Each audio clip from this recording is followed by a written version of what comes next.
start as disabled. Select. And it only shows the half the part of the. Go live. I don't know. It's fucking. I cannot believe how complicated this is. This is awful. I've never had to do anything close to this. Yeah, I mean, and I've learned how to do. Oh, okay. So this is my click and go live on the thing. Mm-hmm. Put it here. So this is no longer stuck. Okay. So there is a link that's happening here. Yeah, that was the link I set up. But the problem is, oh wait. Now, to a window. There you go. This is looking more promising. Mm-hmm. There it is. I think it's actually linked and functioning. It's sharing window. So I wonder. Good. I think it's working. So I remember how we did that. Do you? So, which one? Well, within this, is this? Yeah. So here's your stream is live and linked to that.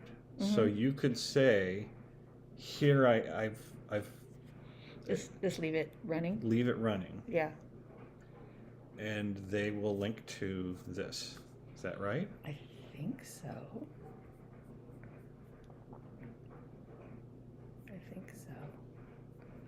Yeah, maybe I will.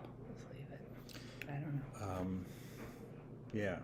So you could send a message to them that you have your link as a live Okay, stream. but yeah, I'm just trying to see how And do then I. how do you move slides? let's see. Good question. How do you? Let's. Yeah, good question. How do you move slides?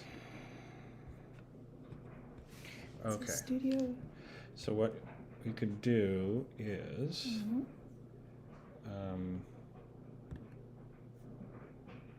So you can control it when you have the other thing. What the other thing? So what I did is I selected this, Selected what? the PowerPoint. Okay. And then you can control it. But you can't view. Yeah, you wouldn't. Whoops, you don't need that. You need this. Mm-hmm. So from this, I just go to the PowerPoint. yeah, so we can Okay. have this. Mm-hmm. You can't control the slides until you click that. Okay, so yeah. But it's continuing to stream. Right, and then how I get back to the other thing is, so I just toggle between the two, you think? Yeah, this and And this. those two, These okay. two. Yeah, I'm gonna leave it set up like this. Okay. I think. I don't know. Yeah, I mean. Mm-hmm. So the only thing I would want to make sure of is whatever you're streaming to, that was the thing that they already can connect to. Right. I mean, at least this link is what they have that Okay. I set up. Okay. So as far as I know. So it should mean- be this. Yeah, I don't know if there's another way to. Well, the fact that there's people. Oh yeah. There's What's up with this? Those are people who have the link, so probably. Oh, okay. So yeah. then, yeah, it should be it. Yeah. So if you're watching this, I'm having technical difficulties, but working on it. Thanks for being patient. So this is kind of like trying to, yeah. Okay. So I'm just gonna leave it going until it's time to start, and hopefully it'll be fine. And then the microphone. Testing. Yeah, so it seems to be picking up here. I just can't tell there. So hopefully Okay. it's all set. Okay. I'm gonna put it in the other room, but I might need your help later. Yeah. Yeah. I know. It's always, yeah.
So this is testing your live stream. Testing, testing. Oh, there's a delay. That's okay. No, no, no.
Hey everybody, I've turned my sound back on.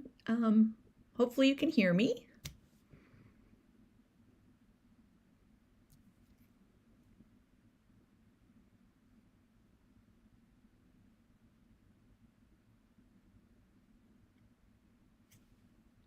Awesome, awesome, awesome, great.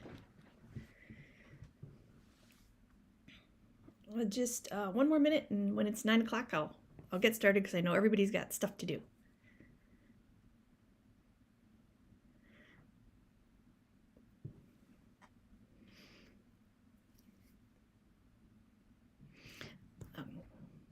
Okay, I'm gonna get started unless the mods have anything else they need to say. I appreciate having Rachel and DL Tillery here to help me out and answer questions, put stuff in the question boxes to keep me on track with you guys. So is it okay if I get started?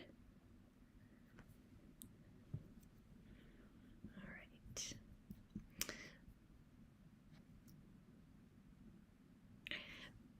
This is my first time. This is my first time using I have other stuff loaded up to YouTube where I've done it before and then uploaded it. So I'm had this stream open for a while because it's been a little fussy getting it work. If for some reason my PowerPoint doesn't work, I will upload it later and have it so you guys can get it. It's just kind of like all the technical stuff is always such a pain in the neck. So let's see if we can get this going. Okay, I hope. Let me see that you can still see that. Let me go back. Okay, so awesome. Yes, hooray. Okay, so I'm gonna get started. Thanks for all the patience, guys. Okay, so my name is Jennifer Hilt, and I'm the author of the Trope Thesaurus series. And this came about. Well, let me just tell you a little bit about myself. I've been writing for a really long time. I have a bunch of books published under 4 different pen names in a variety of genres. I have an urban fantasy series, The Undead Detective, under my name. My background is I love languages, and I have an undergraduate degree in linguistics. And so it's always been this kind of storytelling linguistics thing in my mind. And I've always been interested in how stories are put together. So during the pandemic, when I was helping teaching some writing, I noticed that with students, as we were putting stories together, we were talking about tropes. But I didn't know that word at the time. We were saying, okay, this is kind of, if it was a romance, we're like, oh, okay, it's like a best friend's story, and then it's a revenge or something like that. And we'd use these words. And what interested me was we needed a common language to talk about story. But the students at the time were really like, but the response I got were students saying, I wanted to write a good story, though I didn't want to use tropes. So this made me think, we need a common storytelling language, but yet we feel there's a lot of emotion laden into that. And this was back in the early stages of the pandemic. So I spent a whole bunch of time just deep diving into everything that I loved in reading and watching movies and thinking about like, how come we need these storytelling elements and yet there's all these feelings wrapped up in them. And so that's kind of launched me into this whole thing where I've just gone down a deep dive rabbit hole in studying what tropes are, what they aren't, and how we can use them in our storytelling. So this is what we're going to talk about today. I'm going to go fast because I want to get through this, and then we'll have time for questions. If you don't get to ask me a question, you can always email me, and at the end, if we run out of time, because I know there's a bunch of other presentations going. So we're going to talk about a trope. We're going to talk about how it's different than a stereotype or cliche. We're going to talk about genre expectations, goal, motivation, and conflict, how these all work together, because tropes work best when they're playing with others, and some ideas about how we can use tropes in marketing. So I'm just going to give you some examples if you're brand new to tropes. If you do a Google search or you just type in, tropes, you're going to see all kinds of lists. Some lists can be, hundreds of words long. Some are shorter. I generally think of tropes as about a pot of like 40 definitions or terms. And I feel like those can be used in different those same terms can be used in different genres. I don't feel like you have to learn one set for romance, one set for mystery, one set for like horror, for example. But how we use them is going to be different, and it's going to be, that's how we're going to talk about, that's why we're going to talk about genre expectations and goal, motivation, and conflict. So, but anyway, these are just to give you some examples if you aren't sure what they are. So the other thing that's really important, and I highly recommend getting this book, Blake Snyder's Save the Cat. He has all kinds of, there's all kinds of specialized subgenres now. But what I love about it is it's very elegant and talks about storytelling. And it was devised for screenwriters, but I just really like it for books too. But anyway, in there, Blake Snyder was a screenwriter, and he was talking to a movie producer. And the movie producer said to him, "Give me the same thing, only different." And that quote has like banged around in my head for like literally probably 10 or 15 years, because I always was thinking like, what's the thing? If I could figure out what the thing was, I could really feel like I could move my writing forward. So it was very interesting to me that when I was doing this trope work and rereading the book again, I realized, oh, it's tropes. What that producer was saying was, give me the same tropes, but only different. And I feel like movies have been a lot more forthcoming about using tropes than we have in necessarily the book world till very recently. If we can think about that when we think about books, when we think about movies, like basically anything with Julia Roberts has a trope in it, or I love to use the example of the 40-year-old virgin, because it's taking the virgin trope and using it in a very different way than we usually see that used. But the other thing, we're going to talk about some other important things about tropes, but the really important thing I want you to come away with today, if anything, is that tropes are really relationships. And that's why they stick around for, generations. And that's why we need them in our writing, because we need relationships to move our stories forward. So I'm going to talk about what is a trope. And when I was doing this research, I realized I needed to come up with a definition that made sense and would hold water and keep me from getting confused. So the first thing I think about a trope that's super important is that it's a commonly understood idea. So like when you hear best friend, revenge, loner, bride, enemies to lovers, fated mates, you know what that is. And basically anybody who's over a 6th grade reading level is pretty familiar with what standard tropes are. There's a couple that are a little different, like the MacGuffin, which is the object trope. An example of a MacGuffin would be the Raiders of the Lost Ark. The Ark is the thing that everybody's searching around trying to find. So we see a lot of those in thrillers and mysteries where there's a thing everybody's searching for. But generally, we know the trope without having to just going into any big definitions, which is super helpful as we're building stories. The other thing I believe about tropes is that they're neutral. There's not assigned good or bad. So for example, a warrior could be somebody who is actually, a bad dude who does a bunch of like horrible things, or it could be somebody who's like more of the hero protector type.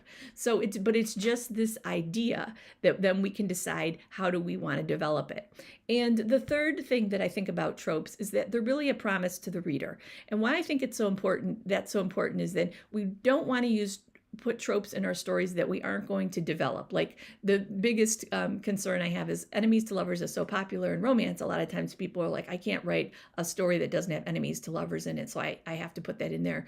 And they put it, but they don't really have an enemies to lovers trope in their story to develop.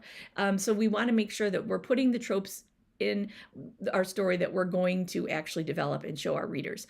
Another example of this on the personal level is I love the twin trope. And what I love about twin trope is, for me, there's an inherent promise in there that they're going to swap identities. And this is probably all because I was a huge fan of Sweet Valley High and the other one with the girls at the summer camp, which I can't think of the name right now, but that's been remade a couple times. And I'm always surprised when I read a twin story of any genre, if they're identical twins and they don't have them swap. I'm like, well, what's the point? So you want to like make sure you're paying attention to what the inherent value of the trope is what the trope is promising to the reader.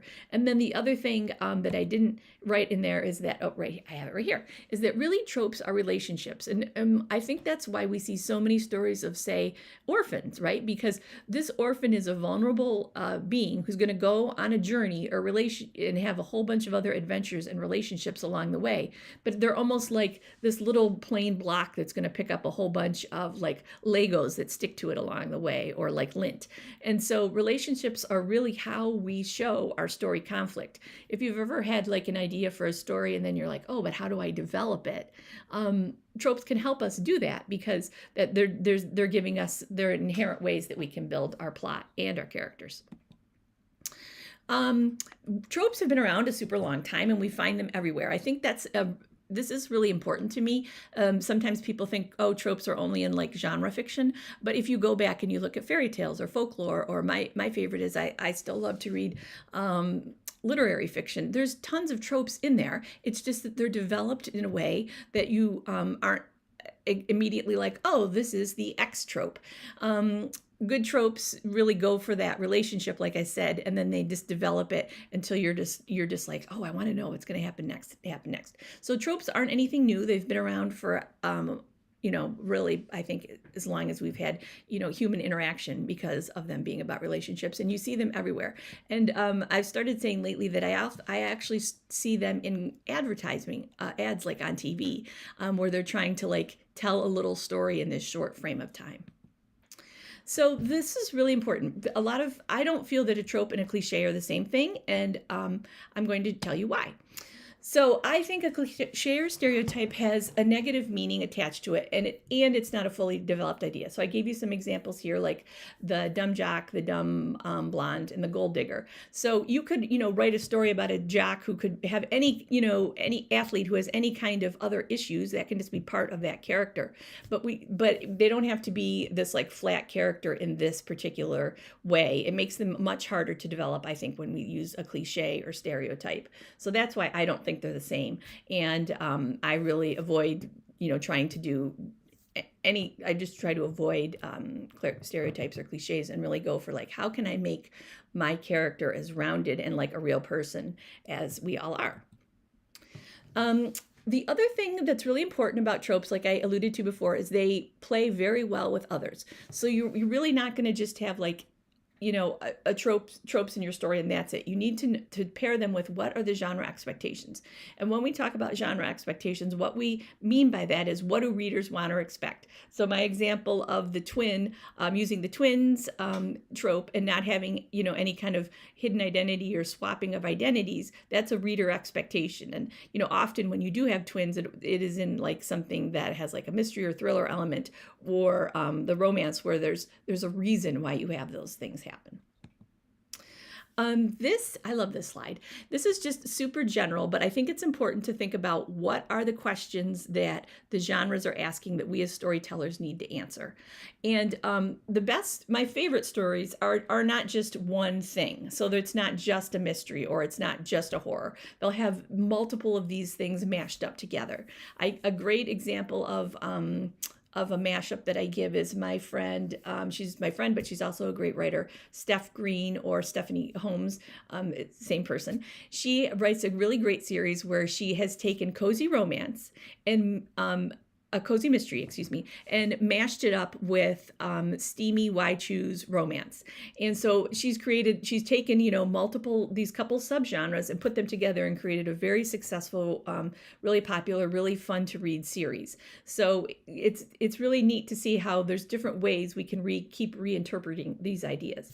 But important to realize when you're working on your story, that you're like, the big question is being answered in the end. I don't want to read a mystery and not find out who did it and if they were punished or not, or what happened to them in the end. And it's very important that romance does have some happily ever after, or have happily ever after for now. That's what romance readers expect. You can have stories where whatever relationship doesn't wind up satisfactorily, satisfactorily in the end, but that wouldn't be a romance. That would be, another kind of fiction. It could be a woman's fiction if it's focused on her journey, or it could be on one of the other subgenres, but you wouldn't call it a romance if one of the characters dies of cancer or somebody cheats on somebody else in the end. And I tell you that just to save you getting lots of angry reviews for your stories. So think about what the story question is, and then we'll work on how that mashes with tropes. And the way I'm going to talk about that is to give you an example of talking about The Witcher.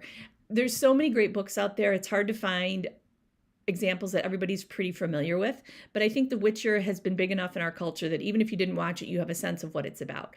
I really recommend the first season because I think they do a great example of tropes in it, of developing tropes with characters and plot, and there's just a lot of really great storytelling in it, and they play with the time sense in it. You're not really sure exactly what the order is. It's not super linear, so it's very much making you lean in and what's going to happen next. So, The Witcher. We're going to talk about some things with tropes and goal, motivation, and conflict. And I'm just going to give you, because this is such a huge story, it's the first season I think honestly it would be easier to pick out a few tropes it didn't have, and I'm not sure what those are off the top of my head, but these are all tropes that are in the first season of The Witcher. Now, they're not all like tropes that are like we don't meet a character and they spew out our tropes at you. They're like, some of them are big tropes, like the whole idea of Ciri being the orphan and the Witcher trying to find her is a very big arc for that story, and we can see several tropes that work with that. And then we have other smaller tropes that are used for like the side characters or side quests, or that are just like kind of little seeds for future things. So how the tropes are developed is as important as, just having them in the story. But the great thing about a big sweeping kind of epic saga like that is that you have so many cool tropes in there. Okay, so now we're going to talk about goal, motivation, and conflict is like the third part of the wheel of how we get all these things to work together. Deborah Dixon wrote this book by this title, probably, 20, 30 years ago at this point. And when I had read it, I was like, yeah, I get it, but I didn't really get like how to use it. And it wasn't until I was doing this work with tropes that I realized, if you pair tropes with goal, motivation, and conflict for developing your characters, it really helps. So we're going to talk about how that's done in The Witcher. So the one thing I think that's really important about goals is that they're meaningful and measurable. And what do I mean by that? I mean that goals by meaningful, it means to be something that is not easily solved for the character. It's not like I need, a new shirt, or I need to go out for a latte. It needs to be something that's like a major life-changing event for the character. And measurable is super important because this is something that helps us have a way to plot our story, and we in the story as readers or experiencing the story can see how are they making progress to the goal. The characters themselves aren't always conscious of it, but it helps us understand, they're working towards something. And that's why we see so many stories where there's like, somebody inherits a house, or, there's some kind of inheritance and there's some kind of quest, they need to find something, or, there's some big event at the end, because it gives us a sense for the story of how it can develop. It has a sense of urgency and time and a way that we know. Sometimes when I work with newer romance writers, they'll be like, I just want him to like be in love. But if you actually try to plot a story with two characters to be in love, it's pretty darn hard, because what are you going to have them do? So having, one want to run for office and the other one wanting them to be sure they lose because they're managing their best friend's campaign, like that gives you some measurable conflict for then how you could have these characters interact. So in The Witcher, back to The Witcher, Geralt's goal is to find and protect the princess. This is very important for him as a character because he's somebody who's very solitary, but yet he's made this promise, and protecting the princess from all the harm that's going to come to her.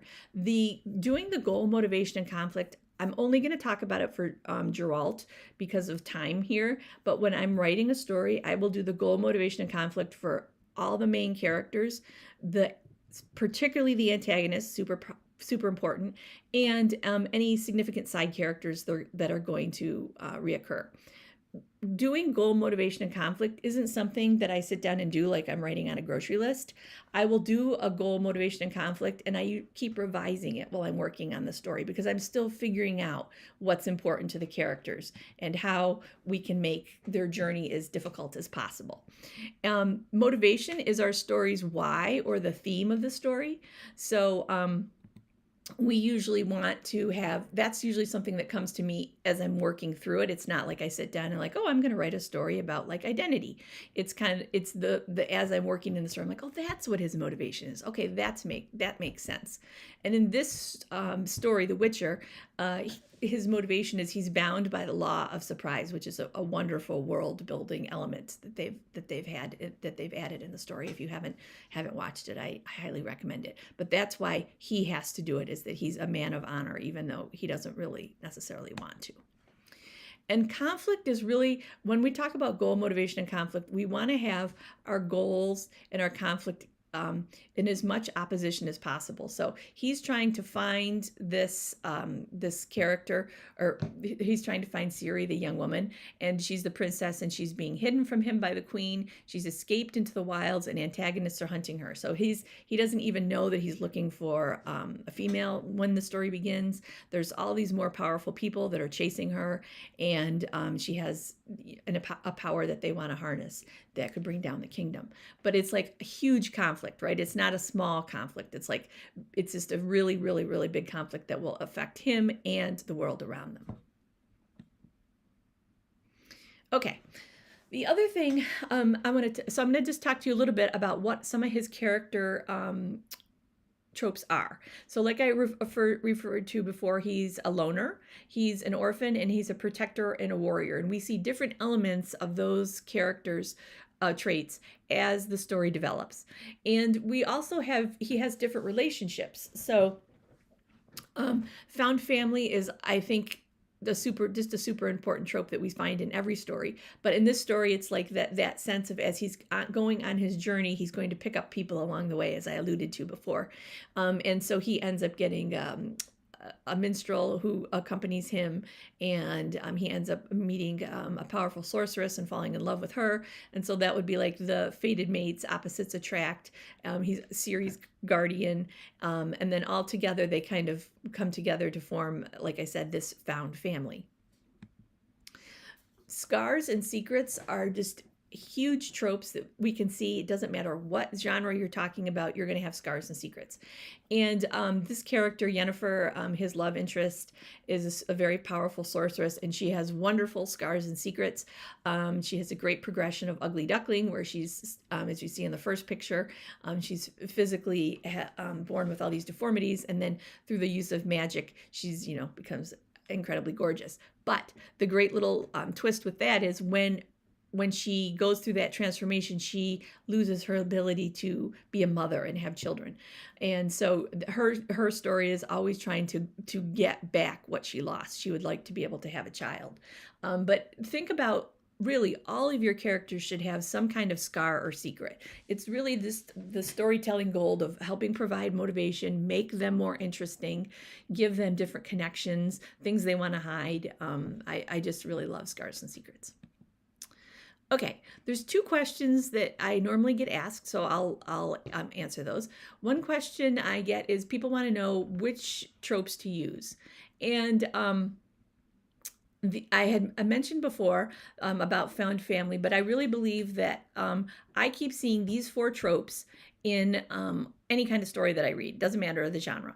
And I'm just going to walk you through these. So forced proximity is very much the idea of they're stuck in the same place. We think of that sometimes as like, stranded on an island.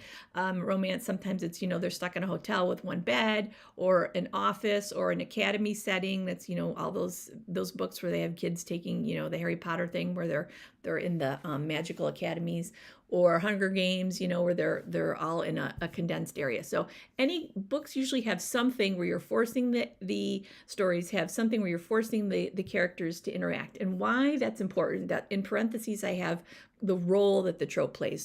So for forced proximity, it's adding pressure to the story. And then after that, I put stress and excitement, and that's kind of like the emotions generated by your story. Found family is the role of that is creating community for your story, and belonging is what the emotion there. Ticking time bomb, high stakes. Ticking time bomb is so important. It doesn't have to literally be a bomb like we see in obviously all the thrillers and things like that. It could be an upcoming wedding. It could be a pregnancy. It could be like an inheritance, a job, any kind of change where there's a deadline at the end that you can put more pressure again in the story. And usually the great thing about the ticking time bombs is they generate anxiety. And then ugly duckling, I think about those really is in a very general, broad way of making sure, has my character undergone a transformation in the story? So they're not, at the end of the story, they're not the same person. They've been massively changed by whatever has happened. And usually this involves love or hate. If you're romance, you're going to be talking love, but obviously in mystery and thriller, there's often a lot of, negative emotion that the characters have gone through. So I would go back and look at your stories and think about, do I have these in my story in some way? It's well, as we'll talk about, it's particularly useful when you're writing blurbs and working on promos. The other question I get asked is, can I use too many tropes? And I actually think it's not a question of number, it's a question of development. So I have a free, all my Substack stuff is free, but over on Substack, I have an article that I wrote that talks about the first, oh my gosh, I'm losing the name of the title, the dragon one. First 11, there's 11 tropes in the first 3 pages, and it's the big fantastical dragon story, which is loot. I'll stick it, I'll find out a way to get it to you guys. But anyway, if you go check out my Substack at Trope Talks, you'll see, at Trope Talk, you'll see it in there. And why I think this is important is Fourth Wing. There it is. I got it. It is in the beginning of Fourth Wing, that author has seeded a minimum of 11 tropes in those first 3 pages that will be developed to different varieties throughout the story and throughout the series. And so it doesn't have to be you don't have to just tell me all the tropes on the first page and that's it. You want to develop some tropes. I'll find out midway through, like Scars Are Secrets. Usually those are tropes we start to learn more halfway through the story, but it's really a matter of how much you're going to develop it. You don't have to have, everything doesn't have to be if you're cooking, it doesn't have to be a really big flavor. Some things can be just used in smaller amounts. So I don't have a definitive answer to give you, but I just want you to be aware of, it's really more a question of development than number. How do we build tropes in marketing? I alluded to a little before about those 4 elements that I really think are important that you see, that you can use in your blurbs. And with, if you've done, I'm sure you guys are aware, but a lot of books now, they have the cover in social media, and then they'll have their tropes that they're with arrows pointing to them, and you'll see them in ads. So it's really good to know what your popular tropes are in your story and how you can hook your readers' attention. But like I said, I really think those 4 are really great for doing that. Danica had a talk yesterday where she was talking about keywords and categories, metadata. Go check that out. That is really important, where she's going to be talking about how to use tropes in there. And blurbs, really there's really great, go to look at your favorite authors and see how do they tell their stories with blurbs and how do they use tropes. And ads and social media, again, it's really, our readers now are so savvy about tropes. It's amazing how that's changed, in the last 5 or 6 years, where before you would never have a story where all these tropes are called out, and now it's everybody's doing it. And I think it's because of TikTok and social media and, Netflix now. When I watch something, they're like, oh, you like this story. What do you want to watch these stories next that have, these couple tropes in there? So it's really a way of having a language in shorthand that we're using to talk to with our readers to get them excited about our work. So I hope that if anything you guys come away with to think of, tropes have so much potential for us in storytelling, that they're relationships and that they bring conflict. And that's really the secret sauce of what they can add to all of our things. Trope twisting is a whole other cool topic, but I wanted to just mention it here because a lot of people are like, oh, I need to learn how to twist tropes. I can't. it's important to understand what kind of story are you telling. You might not need to twist tropes. You might just need to use your trope and develop it, but that doesn't have to be twisting. Twisting tropes are something that you have to really understand what the trope is about, and then you're going to play with those expectations. So places that we see trope twisting, I think, are a lot in horror, because there's like, I just love horror anyway, but a great example of trope twisting, I think, is in What We Do in the Shadows. It's a mockumentary about vampires. And so there's there's tons of tropes in there, but it's just a great example of giving you surprises, but it's not what you would expect, because it's taking your expectations and twisting them. There's lots of people that just want to read well-developed stories with tropes, like want to read stories with best friends who become lovers, or want to read stories about a detective, vigilante detective like Dexter, who's bent on, justice in his own way. So it's trope twisting is something that definitely you can do, but it's not the only way to use tropes. And this is just my little graphic that I hope you guys think about if you get stuck with your story, of where you can go and how you can get unstuck. And that's kind of what I think the beauty of tropes is. It can help you when you're like, okay, I need to do something else. What do I need to do? Do I need to know the character better? What other elements are in their personality that I haven't explored? And thinking about that goal, motivation, and conflict, and the genre expectations. This is just a little bit about how you can track me down. If you want more information, through my website. I'm working on the mystery and thriller Trope Thesaurus now with Sarah Rosette, who's a mystery author, and I'm just thrilled because she's an amazing lady. That'll probably be out early next year. And I hosted the Trope Conference this last spring, which was just so much fun. You can still, everything is all online, and you can still purchase that. And I'm going to do another one next year. And feel free to follow me on my newsletter, or track me down through my website. So I'm going to go back. And okay, now whatever questions you guys have, I don't know how, if the moderators, should I scroll back through, or I haven't been looking at the chat when I was doing my, okay. Let me just go back here and see what somebody asked a question. Leon. Yes. Oh, the slides are not fitting the screen. Ugh. Okay. I'm going to, I'm going to I will take this whole presentation, and I will put it on this channel, and make it available to you guys by the end of today, because then I will have to redo it again. I'm really sorry about that. Always technical glitches, but yes, they will be available. If you subscribe to this channel, you should be able to get it, and then I'll figure out if there's a way I can also add it to the AWC. So thank you, Rachel, for telling me about that. Okay, Leon asked me a question. How do you gauge the potency of a trope in your story? Is it a subtle seasoning or defining element? What's the key effectively integrating tropes without letting them overshadow the narrative? Okay, so well, I think you need to think about who you're, like, I believe stories need to be very character driven, the whole idea of complex characters, simple plot. So I usually try to think about what are the elements that drive my characters, and I usually think about at least 3 tropes to help me do that. And then I can play with developing those.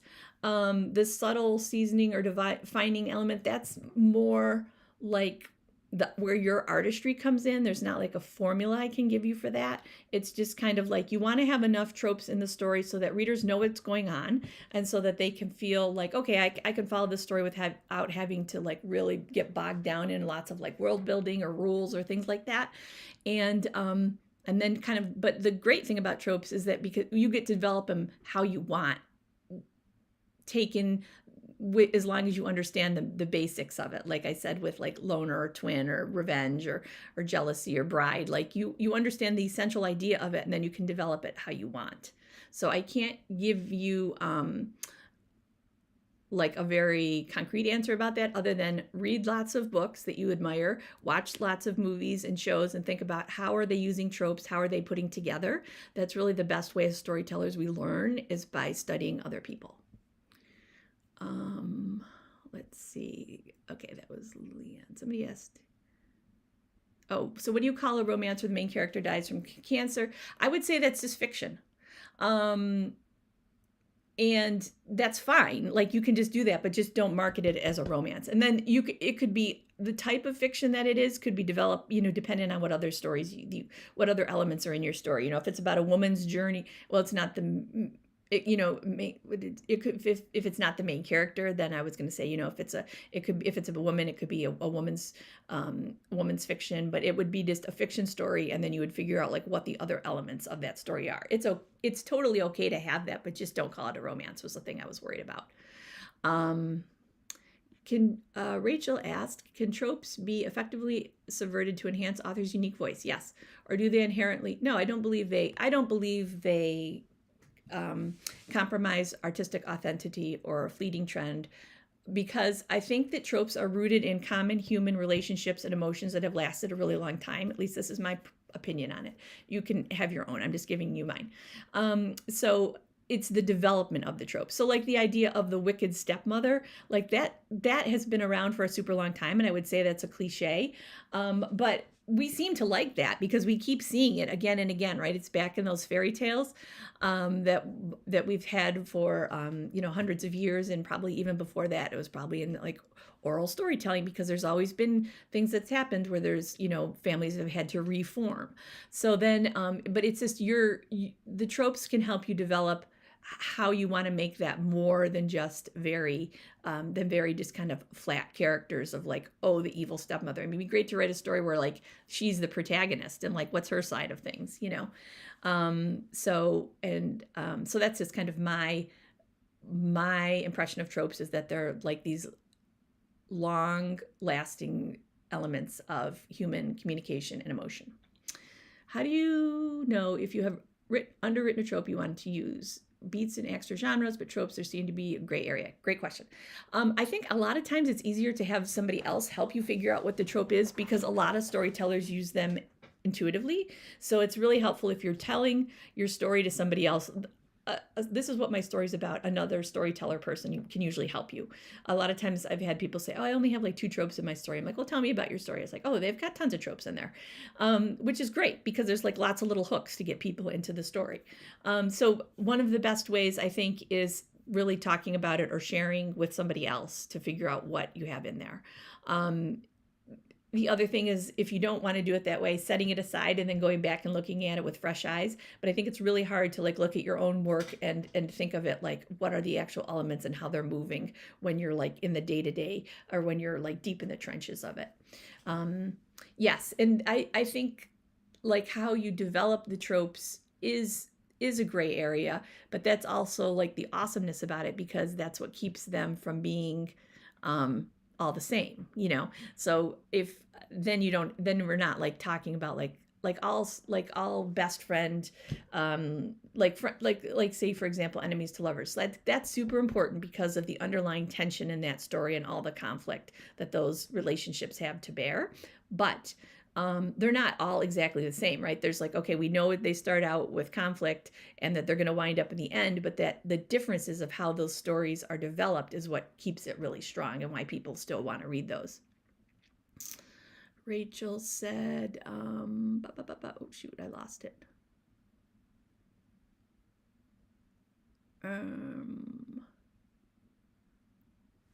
How does an author get away with mixing tropes that normally would never be combined? How can that be marketed?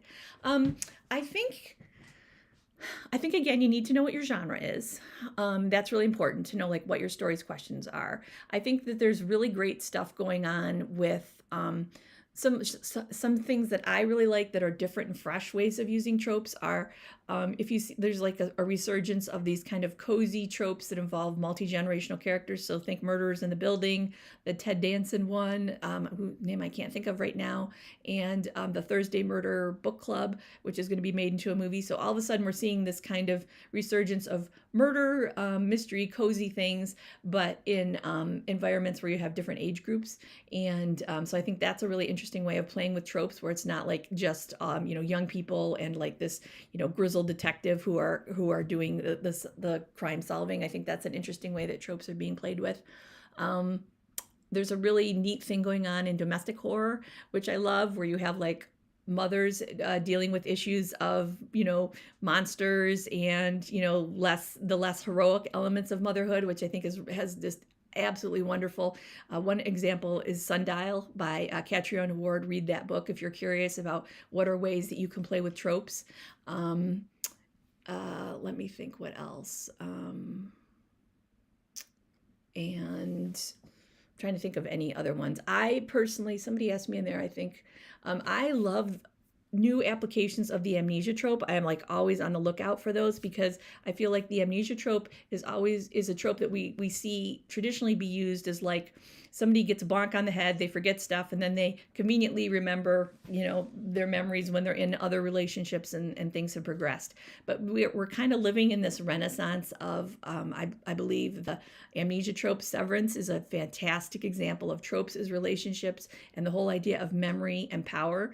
I can't talk about that enough. I just love the storytelling of amnesia with that. I just read a fantastic book, Karen Russell's book called The Antidote, which is fantastic, tons of stuff going on in there, but she has another way of using tropes in an interesting way. It's specifically, the amnesia trope. I loved that in there. So there's lots of really cool stuff happening. It's just a matter of like going out and looking and reading it. Tropes that are overused, I think it's not so much overused. It's like that they're just not developed into unique enough characters. So, I mean, I still love enemies to lovers, but I just want them to be like characters that are like, oh, that's different. I never thought about that. So, so they have a lot of conflict in their stories and in their character. That's how I think we prevent them from being overused. Does embracing tropes in romantasy risk homogenizing authors' unique voice and styles, and should writers prioritize authenticity over trend-driven tropes, or tropes a timeless storytelling tool? Yeah, I kind of answered that before. It's a good question. I think they're a timeless storytelling tool, but you need to use your author voice to develop them, and that's how you prevent them from all sounding alike. So I think that's what I think is super important about that. Various folks in the chat. Braided, yes, twisting tropes like making a braid. I totally think about that. Let's see. A part of writing challenge, picked a subgenre. I hated most of 5 tropes. That's so cool. Studying them, and that is great. That is a really great that's a really great exercise. I love that you did that. Right, but you've I think that you, by twisting them, you're playing with them, and I think that's what's the important thing about it. Cozy and spicy, yeah. So you got to check out Stephanie's series to see how she did that. That was really cool. I guess I could say, Rachel, the thing with Stephanie's she's the reason why she's been so successful. She's given readers the cozy mystery that they really want. They're mysteries that are placed in a bookshop, but the relationships of the women in these series are spicy, that they're having as they're solving the mysteries. So I think it's just and her I know that her series has been super successful because she started out doing them indie and doing very, very well. And she was actually contacted by, I think it was Simon & Schuster. Anyway, now she's trad published with them. So like she was able to like identify this niche and like put these two things together, which is pretty cool. And I think that's kind of a neat way to check out how she markets it. It's Steph Green, Stephanie Holmes. So just to kind of see how see how how she does that. A baker, so there are recipes at the end of several of my books. Oh yes, that's really important to make sure if you're doing a mystery and it's all about baking and you had, that's an essential thing about it, but it's a reader expectation that you've done that and that you talk about that. That's really important. Yeah. My latest book is about a band, and most chapters start with lyrics from their songs. Oh, cool. Did I miss anybody else's burning questions? You can also track me down at jennifer@jenniferhilt.com to ask me some questions, and I will work on re-recording this and putting it up on this trope channel, and then I'll figure out a way that I can try to make sure that the AWC people have the right ones. I really appreciate you guys sticking with me through all the technical stuff, because it's so I've done like so many of these on Google through Zoom, and then uploaded them and stuff like that. But the live in this particular way is a little challenging with the format. So yeah, I guess the biggest thing I can just encourage you guys is to read and watch and think about how this story was put together. What are the tropes in there? How did they use it? What do I like? What don't I like? How would I do it differently? You could just add a comment. Okay, later for this video for the other. Okay. Oh, thank you. I really appreciate everybody's participation and patience with me, and thank you so much to the moderators for sticking in here and doing all this. So, oh, cool. And then there's a first page critique coming up next. Okay, awesome. Okay, guys. Well, I'm gonna figure out how to, excuse me, have something to drink and. Tracking my own tropes is a problem for me. Yeah, it is. Of course, just feel free to try my first book and see what you think. But ask a friend, or somebody else who's knowledgeable about it. Like, what do you think are the tropes in here? So, yeah.